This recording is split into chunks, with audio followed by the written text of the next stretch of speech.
మీరు ఓకేనా? గట్టిగా చెప్పండి. ఓకే అంటే కాదు, ఏ రోజు ఒక్క రోజు కూడా మీరు ప్రోగ్రామ్ చేయకుంటే ఇంటికి పంపించేస్తాం మేము అంతే. మళ్ళీ స్కూల్కి రావద్దు, పేరెంట్ వచ్చి కూడా మాకేం చెప్పొద్దు. ఇప్పుడు ఈ వీడియో మళ్ళీ అక్కడ గ్రూప్లో పెడతా, మీ గ్రూప్లో పెట్టేస్తా, యూట్యూబ్లో పెడతా ఈ వీడియో. అర్థమవుతుందా బాయ్స్? వాయిస్ రావట్లేదు నీది, బోలో ఆవాజ్ దేవుతాం. అది నీకు నచ్చిందా? చేస్తావా? ఒకవేళ చేయకుండా స్కూల్కి వెళ్ళి వెళ్ళగొట్టచ్చు కదా, మళ్ళీ నాకు కంప్లైంట్ రాదు కదా.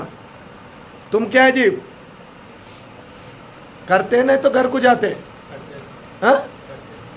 లేకుండా స్కూల్లో ఉంచాను నేను, మీరిద్దరు. అయినా నీకు ఎవరు రాని బోర్డు మీద రాసేది ఓకే కదా.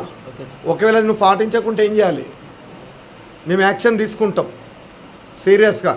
స్కూల్లోకి వెళ్ళి వెళ్ళగొట్టచ్చు, పేరెంట్ని పిలిపించచ్చు, ఆబ్సెంట్ వేయచ్చు, 10 days సస్పెండ్ చేయొచ్చు, ఏదైనా చేయొచ్చు. చేయాలా వద్దా? ఓకే ఓకేనా? అక్కడ బోర్డు మీద అన్నీ చదివినావా? ఏం ప్రాబ్లం లేదు కదా. మళ్ళీ రేపు ఏదైనా సబ్జెక్ట్ టీచర్ అడిగిందనుకో, నాకు టైం సరిపోలేదు అంటావా? నేను పేరెంట్కి చెప్తాను వర్క్ చేయకుంటే. మళ్ళీ పేరెంట్ దగ్గర పోయి నాకు ఈసారి అట్లా చెప్పిండ్రు, ఆ టైం చదవదాం మళ్ళీ అప్పుడు ఎక్కువ అంటావా? అనవు కదా. అందరికి కూడా అంతేనా, నీ ఒక్కదానికేనా? ఈ బోర్డు మీద రాసిందే కదా, ఈ టైం టేబులే కదా. ఓకే, సో ఇప్పుడు మీరు అందరు మాట్లాడండి.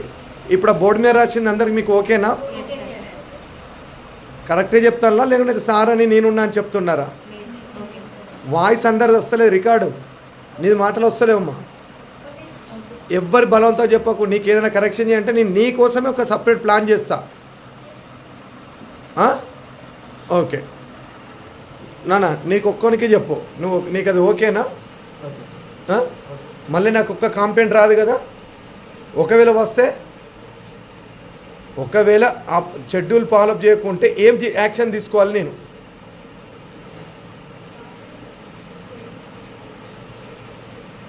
తొందరగా రికార్డింగ్ టైం అవుతుంది, ఆపమంటే మళ్ళీ ఆపుతా.